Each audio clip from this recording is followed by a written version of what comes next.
Hey everybody, it's Cory Ballad. I'm back again. I have a new special friend here. Introduce yourself. What, everybody? My name is James. How y'all doing, man? It's a pleasure, a privilege to be here with Cory. Yeah, let's get it started, man. I'm excited. Okay, so you're new on the show. Yeah. And so I wanted to like bring you up to the speed, kind of, so forth. Okay. Everybody needs to know who you are, whatever, like that. So I'm gonna go over some of the biggest debates that we had so far with you, so everybody can know you a little bit better. Okay, so on here we play either or either or. Yeah. So what you do is I'll tell you two things. You say which one you like the best. It's pretty simple. You ready? Yeah, I'm ready, man. I'm ready. Let's go. All right. So we had Drake versus J. Cole. Oh man, how you gonna start out like that? Oh my God. I'm going J. Cole hands down. J. Cole hands down, man. I'm definitely a J. Cole fan. I don't want to sound old, but I've seen his growth as an artist. You know, like when he came out, like with the Dollar and a Dream. You know, the sound on that record was like way different than 2014 Forest Hill Drive. Like, you know, like, I mean, and you can tell it was more different because like the grind was so much different. You know, like he's probably at the time when he made Dollar and a Dream, you know, I don't believe he was even signed to Roc Nation, was he? I don't know. No, he wasn't even signed. I don't think he was signed to Roc Nation. I think he was still in college or whatever, you know, still hustling and grinding. So like the sound, whoever produced it, you know, it was not up to par as it is when you have Roc Nation or Jay-Z behind you, you know. So yeah, I'm definitely a J. Cole fan, man. I love his growth, man. And just seeing him as I mean, even though he's older than me, I think he's like 29. I believe he's like 29, 30 years old now, right? Okay. And so, yeah, I love J. Cole, man. I'm definitely J. Cole, hands down. All right. Everybody else said J. Cole, too. Okay. McDonald's or Wendys? Which one? Wendys. Definitely Wendys. Don't get me wrong, I love me a McDonald's, you know, from time to time. You know, I actually haven't had McDonald's in months, to be honest with you. I haven't had McDonald's in months, but that's just my choosing, you know. But yeah, Wendys, definitely. I love Wendys because they have more varieties of things, you know, food, pretty much. You know, they have more variety than just burgers. I mean, even though McDonald's does have it, but McDonald's have that. You just know with McDonald's you're not getting, you know, like you're not getting that level, you know, that you would when you, that quality that you think you get at Wendy's. So that's why I choose Wendy's. I don't know if you're familiar with this, but the theme song to Different Strokes or the theme song to the Jeffersons? Man,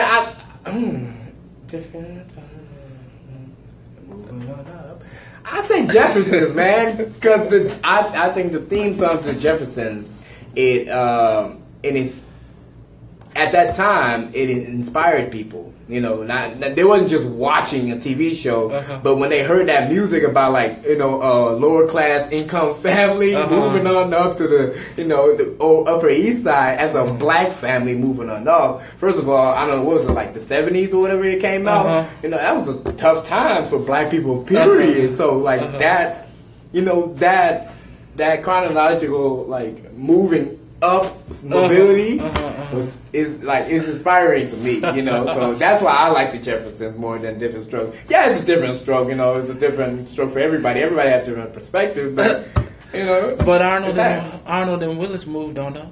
Okay. Yeah, they did, but they didn't have it in the theme song, man. You had to watch the episode, man. But the Jeffersons, you knew. But I guess it's different because, you know, the rich white man moved them on up, but the Jeffersons, they did it on their own, you know. You know, and us black people, when you in the man, you know, when it comes to the man, we don't acknowledge him that well, you know. I mean, when we do talk about him, it's usually negative, you know, like, you know, don't let the man get you down, or you got the man on your back, you know. So, I choose the Jefferson because I don't want the man helping me move to the Upper East Side. I want to do it on my own, Independent. Yeah, independently, I got you.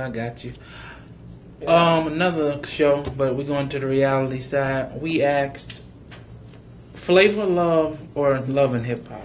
Either or. Whoo, Flavor of Love or Love and Hip Hop. I'm a fan of Flavor of Love. Flavor Flav and I are brothers.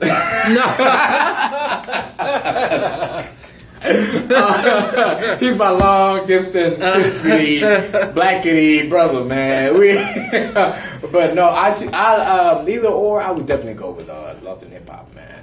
Why Love and Hip Hop? Because even though certain parts of it seem fake, most of it. Yeah, most of it is fake. All of it. Are you a fan or not? But once you get to watching it, man, it just intrigues you. Like the Jocelyn's or Stevie J's or I watched the episode a couple of months ago with dude.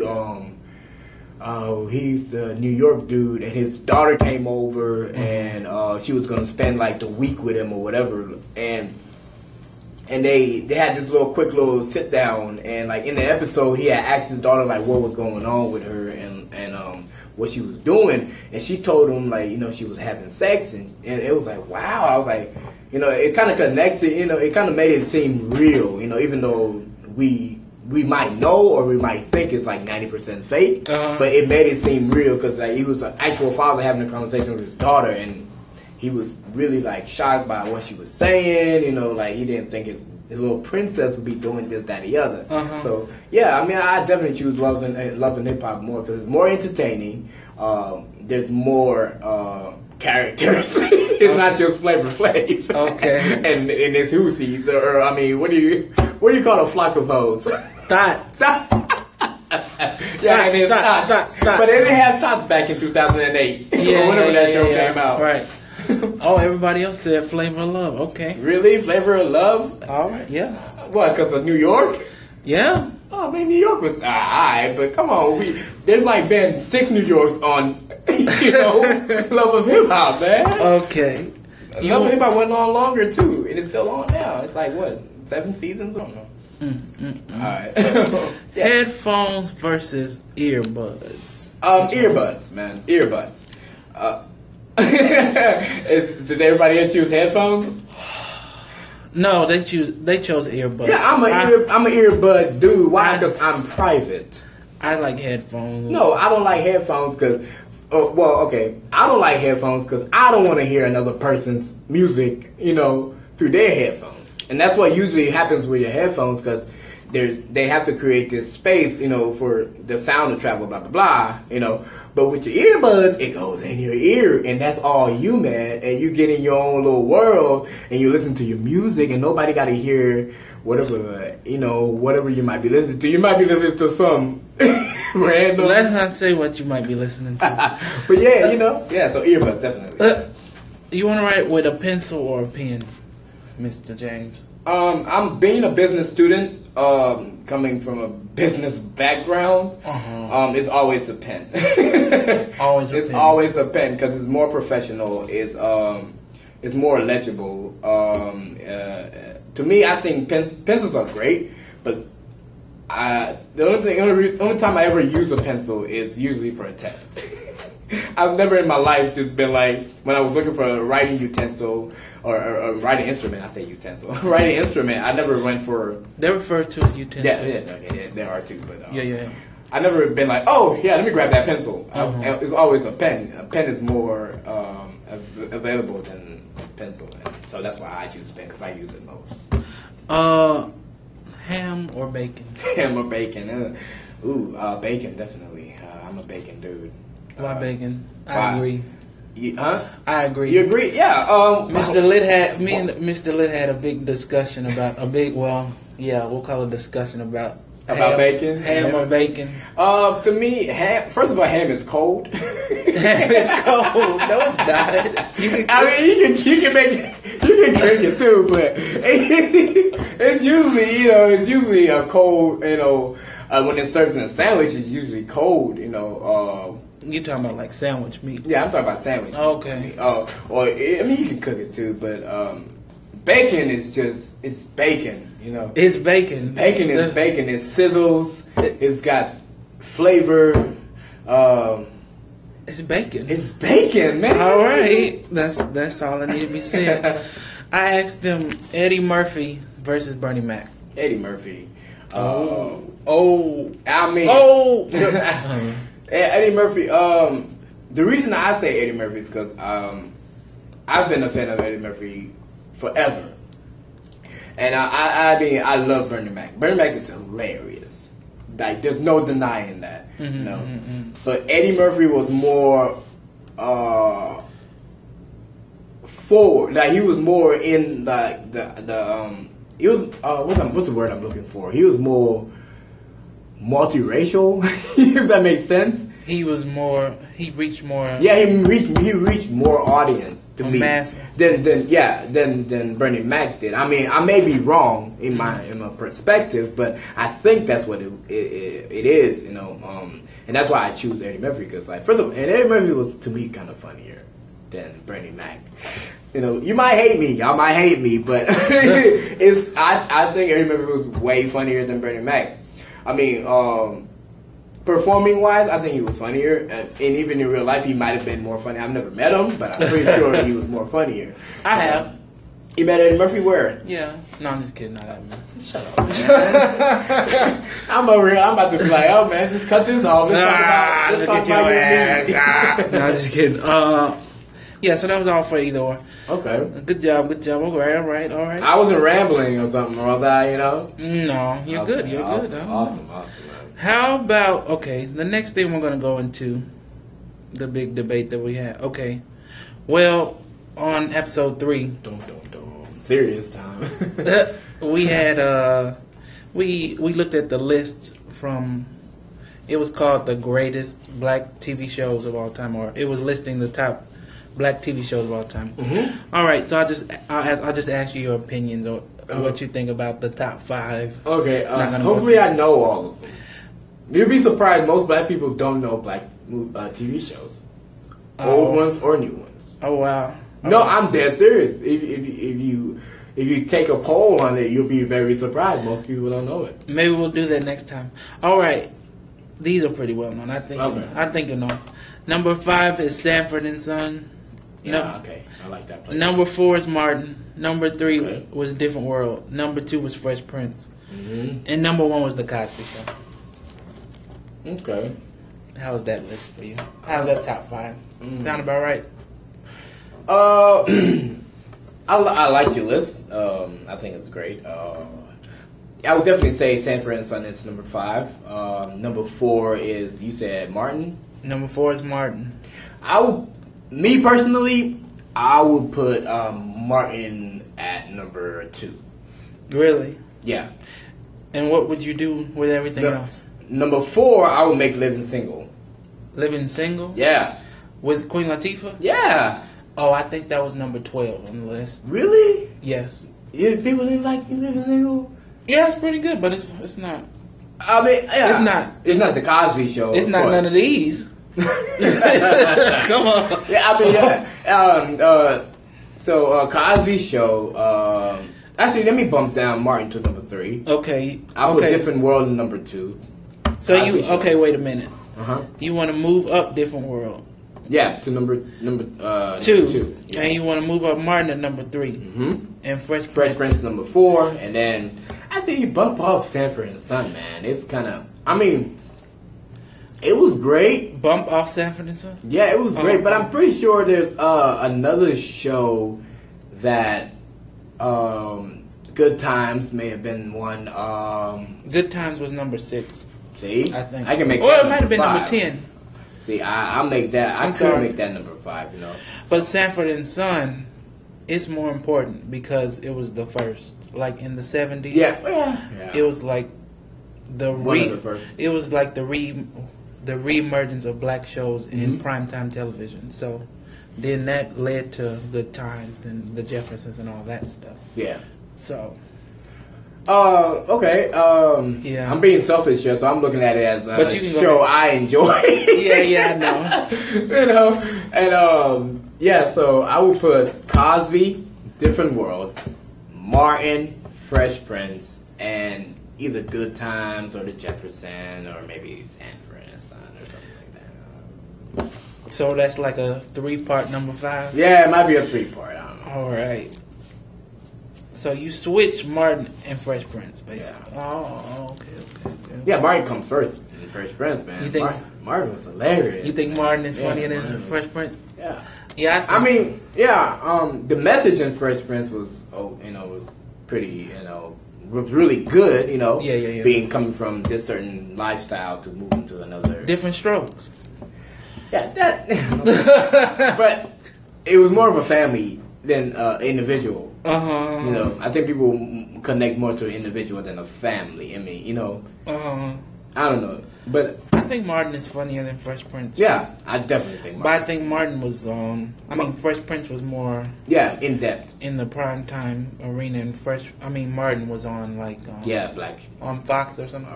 Something that was like something where white people made it to reach black people. I don't want to sound like that's exactly what it was for, but I'm pretty sure that's one of the big I got to me, Fresh Prince was more. It just connected to people, So that's a broad audience. Yeah, it was probably more prime time. Yeah. So that's my list. It might change tomorrow. I don't know. Yeah. Let's move right along. Yes, sir. All right, we're Big Shun. He dedicated 2 episodes arguing about this list. If you haven't seen Big Shun's debate on this list, please go back to the episode 4 and 5, I think, where Big Shun drives me insane. Arguing about this list. The TV show list? No. Oh, the next list? It's Billboard's top 10 rappers of all time. Oh, Lord. Oh, God. Okay. All right. So, I was just thinking about this a couple of months ago. But go ahead. Did you? I really was thinking about this a couple of months ago. I was listening to Charlamagne, Breakfast Club. Right. I was watching Charlamagne in an interview, and he was talking about the Drake and Mick Mill beef. But I'll talk about that after you ask the questions. Okay. Yeah, go ahead. So I'll just tell you the top 3. Their top 3 was Eminem number 3, okay. Jay-Z was 2. Oh wow. And Notorious B.I.G. was number 1. Yeah, definitely. Yeah. Now the list was based on lyrics. Them being lyricists or okay. like that. So keep that in mind. Now, what do you have to say about this? Oh yeah, I agree. Number 1, hands down, the greatest lyricist in the rap game ever, and still is Notorious B.I.G. Number 1. Okay. Right. Number 2, who they had? Number 2, they had Jay-Z. Jay-Z. Yes, I agree with that. Number 2, Jay-Z. Number 3 though, ooh. I like Eminem, as a lyricist. He really is good. He knows how to put his words together and similes and this and that and whatever and get your attention. Mm-hmm. But you're gonna laugh. But go ahead. I like Ghostface Killah better. Oh, Ghostface Killah. Yes, I love Ghostface Killah. Man. Big Shun kicked him out of his list. He was number 8 on the list? Number 8? I think. Wow, cool. And so actually, yeah. Big Shun in his epic rant in episode 5, go back to that, kicked him out of the list. Oh man. Yeah, but go ahead. Yeah, so Ghostface Killah, or if I had another choice, I'd go with Scarface. Scarface was a great lyricist. Scarface. He wasn't in the top 10. Yeah, but he was more of a underdog, underground. Underground? Yeah, underground, sorry. Underground. So, but he was a great lyricist, man. He still is, actually. But the reason I said that, I was thinking about that a couple of months ago because, like, as I was mentioning earlier before we got into the actual question, I was watching an interview with Charlamagne, and he was talking about the beef between Drake and McMill, and he was talking about how Drake decimated McMill, like he killed him, like, and I 100% agree because, like, if you were keeping up with it, like, you could tell, like, Drake, like, when it happened, it was like something, a light bulb just went off, and he had, like, this strategy to just cut, like, just, you know, like, it was like he was waiting on it, you know what I mean? It felt like he was waiting on it, because, like, the beef, man, how did this, like, it was, with the, what was it, about the show with your girl or something like that? About something about Nicki Minaj, yeah, right? I think that's how it started, right? And Drake made a statement, right? That's what happened, right? Yeah, so, and then McMill wanted to go get all tough, blah, blah, but then when he made his little diss, Drake came back, man, and it was like relentless. It was relentless. It was charged up, and then he had back-to-back, and then he had some dumbass dance song, and he killed it still. And he just killed it, yo. So Charlamagne was talking about that, and he was talking about the strategy, like, and he was talking about how he mentioned in his interview how, like, when Drake came out with the back-to-back little hit drop or whatever it was, the cover for that mixtape was just fucking insane. Like, it had this Toronto baseball player that won a championship back to back. You know, like, it was so, like, and I was sitting there thinking about it. I was like, yeah, you damn right. That was really strategic. So, hearing that, I started thinking about he had mentioned in that interview too. He mentioned the Jay-Z and Nas beef back in the 90s. I mean, I was a little young. Right. But I remember that, and I was in Africa. So I remember that beef, man. I remember that beef and how Jay-Z killed him. Like, it was strategized. Like, he killed him. And I was thinking, I was like, yeah, I remember that. Because my cousin, we used to be on that. He used to put us on the rap stuff. Right. Yeah, and so definitely, I would say, back to the main topic. Notorious, Jay-Z. I don't even remember. Notorious, Jay-Z, or Ghostface Killah. Yeah. Big shoe. Yeah. Let's move on. When you started talking about Drake, I just remembered something else we talked about. I'm gonna skip it though. I'm not gonna talk about it. I was thinking about more rappers. I'm like, I could take off Ghostface. Oh, I know what I was gonna ask you. Also, it's still about the list. Okay, so Lauryn Hill was number 7 on the list, so she was the only. Oh yeah, Lauryn Hill. Only female rapper. Is she the best female rapper ever? Yeah. I will. Again, you're gonna laugh. I will put her at number 1, and I'll put Lil' Kim at number 2. Okay. You know why I put Lil' Kim at number 2? What? Because Lil' Kim was a killer, man. Yeah, Lil' Kim was like, she was one, and you could tell she was under Biggie because she was a female lyricist, man. She had her thing. Like, I was in the car yesterday. I was coming from work, and I was listening to "Crush on You." Okay. And Get Money. Okay. She was in Get Money. Right. And she killed it, man.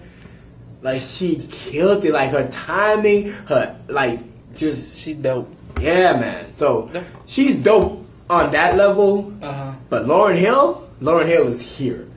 Lauryn Hill is here. Like, he's putting her on a high level, people. Oh, yeah. Oh, I'm sorry. You definitely cannot see my gesture. But, yeah. She's on a pedestal, man. Okay. You know? Like, no, like, the Score album... From we can go from How Many Mics, she killed it on there, to Zealous, she killed it on there, to Manifest, she killed it on there, to Fuji La La La, whatever, she killed it on there, and then she hit up with the R&B, with the Killing Me Softly, she killed it on there. Like, she just, like, yo, like, it's no comparison, yo. So did she kill it, James? Or not? Is it dead yet? No. She killed it, man. No. Like, I'm a Fuji fan, but I'm a Lauryn Hill fan. Like 100%, man. Like, I wanted to go see her. I didn't get to go see her because I had to go work when she was here in Memphis. Mama. Somebody was telling me she was there. September, or it was during the summer, I think. Good God. Yeah, she was here in Memphis, and I missed it. And she was in Nashville like a couple of months before that, and I missed that too. But anyways, yes, listen to the score, people. Listen to the score. By the Fugees. And then if you really want your Lauryn Hill fix, go listen to Miseducation of Lauryn Hill. I like the Unplugged album a lot. I like the Unplugged album too. Until she started going. Until she got to that social drugs. And I'm like, I don't know if you guys ever listened to the Unplugged album, but like, there's a song called I think it's called Social Drugs or These Social Drugs, whatever. I don't recall that. You don't remember? I don't recall that one. No? You sure? I don't remember that song on there. Oh, what's the MTV Unplugged? It might have been MTV Unplugged. That's the one I'm talking about. Yeah, she made. Yeah, it's a song. These social. You gotta look it up. I'm telling you, it's there. She sung about social drugs. But I'm saying I don't think it's on that album, is it? I don't know. I don't know. It may have not. Maybe it's on something else. Just a thing. I don't know. But what were we talking? Yeah, Lauryn Hill definitely. All the way, 100 female. Matter of fact, I put her at number 5.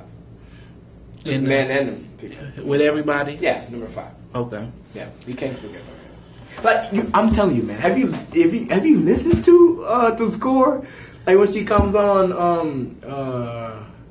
I think it's not Beast. What's the other song, man, in the score?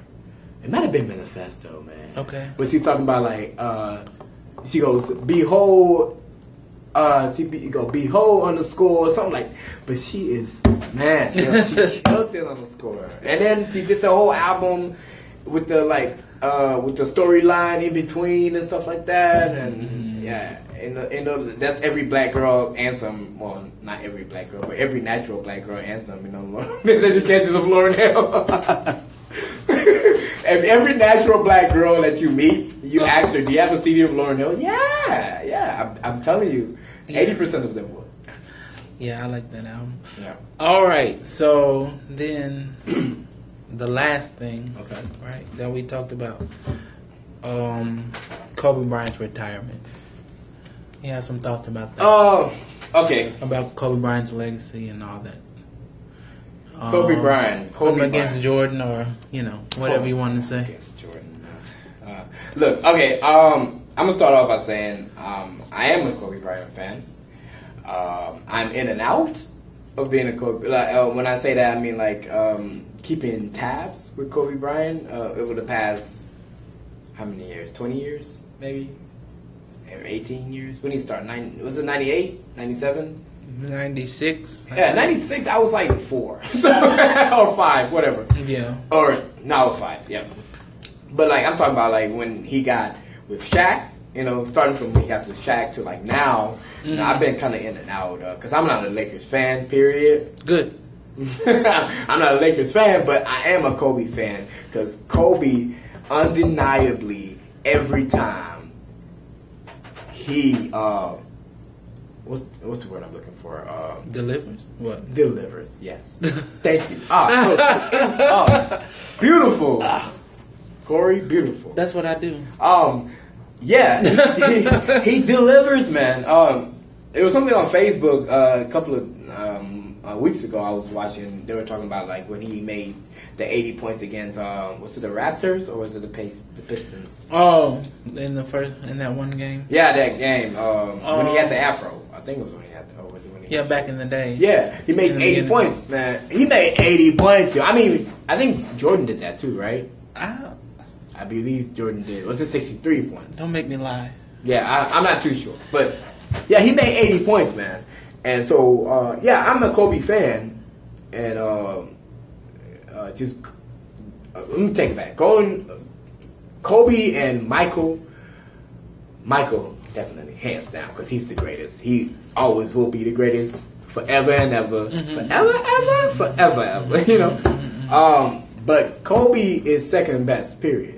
Second best, period. Yeah, he's the second best, man. He's that dope. I watched a documentary a couple of weeks ago on Showtime. Okay. Because I was telling my boss about it. She's a huge Lakers fan. I thought you tried to say Hitler fan. To be honest with you, she kind of is. I'm not kidding you. What? She kind of is. Okay, that's for another episode. Go ahead. She kind of really is. She's a huge Nazi fan because that's for another episode. Go ahead. What does this say? Can I just say? Let me just say. Okay, go ahead. I believe the Nazis were actually really great marketers. Like they were the best at marketing. Like at that time, they were really good, and Hitler was like the number one marketer in the world at that time. And I mean, don't get me wrong, he was horrible to a point. But he knew how to get other people, to persuade other people to, come to his side, pretty much. And if you didn't come to, he would put you in a gas chamber. Yeah. But anyway, so she's a big Lakers fan. Okay. So yeah, watch this documentary. I think he's dope. Against Michael, always Michael. Retiring, I think it's time, man. I think how many injuries has he had? 14. A lot. How many surgeries has he had? 30? I don't know.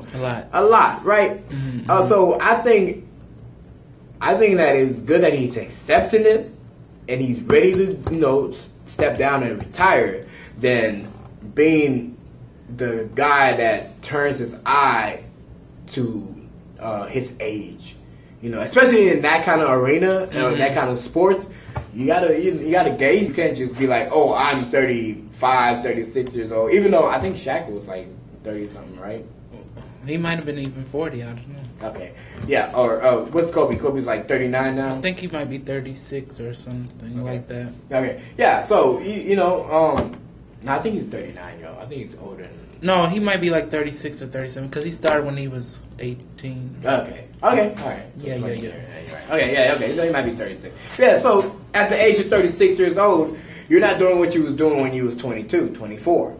And especially playing professional basketball. So yeah, I think it's definitely time for him to retire, and I applaud him for accepting that and going through with it and be like, okay, guys, it's time for me to go. Yeah, I was talking to Big Shun, and he was telling me he was on Sports Center, and he had a conversation with Michael Jordan. Yeah. And Michael Jordan had told him, your legacy is cemented. Yeah, it's done, man. And it was done. You don't have to worry about it, Yeah. Just go ahead. It was done when they just stop because you're not me. So you know what I mean? He said that in the interview. He just put that little salt on there in the interview. He just added a little salt to it. It's all right. It's all right. You don't have to be as good as me. No one is. So He's like, just know it, young boy. Just know it. But yeah, I think that pretty much had wrapped it up. That interview with that conversation that he had with Michael Jordan. Yeah. But yeah. All right, so that was all that I had. Just catch you up and introduce you. Welcome to the podcast, James. Yeah, I'm excited, man. Yeah. I'm here to stay, I think, if Cory allows me. Yeah, we'll see. No, he's going to kick me out, guys. All right, I'll be back soon. James will be back soon. Mark Little will be back soon. Big Shun, he might not. He'll be back soon. Okay. I'll see. I'm signing out. Go ahead. Sign out. Okay. Thank you for allowing me on your podcast, Cory. I look forward to meeting Big Shun and Mike Little and having a conversation with them. Not Mike Little. What's his name? Mark Lit. Mark Lit. Okay. Okay, and having conversations with them.